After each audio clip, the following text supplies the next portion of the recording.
खर्चा कम दें गुजारा हो सकता है, बिजी हैं तो भी ठीक है, साहब बदहलाकी करें ये बर्दाश्त नहीं। खामन का तंज करना खराबी की जड़ है। हारिस काम से घर आया, थका हुआ था। हना ने सिर्फ इतना पूछा, थोड़े चुप चुप हैं, तबीयत तो ठीक है? हारिस एग्रावेट हो गया। शोर तो ना हुआ लेकिन सुकून जाता रहा। हारिस को अब गिल्टी फील होने लगा। बाहर तो बहुत डिसेंट हूँ, घर में सब्र क्यों नहीं?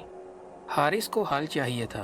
उसने सीरत से रुजू किया, देखूं तो बीवी के मामले में इरशाद नबवी क्या है।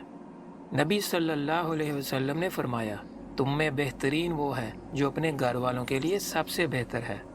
हज्जतुल विदा में 1 लाख अफराद थे। सबके सामने आपने फरमाया, औरतों के बारे में भलाई की वसीयत ले लो। कुछ ख्वातीन ने अपने शोहरों की शिकायत की। आपने फरमाया, ये लोग अच्छे नहीं हैं। आपने औरत की बेइज्जती को मामूली बात नहीं समझा।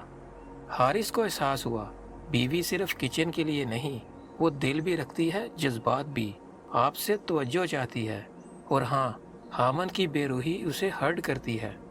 बीवी नौकर नहीं, जीवन साथी है। इसे ताना ना दें, तंज तो बिल्कुल ना करें।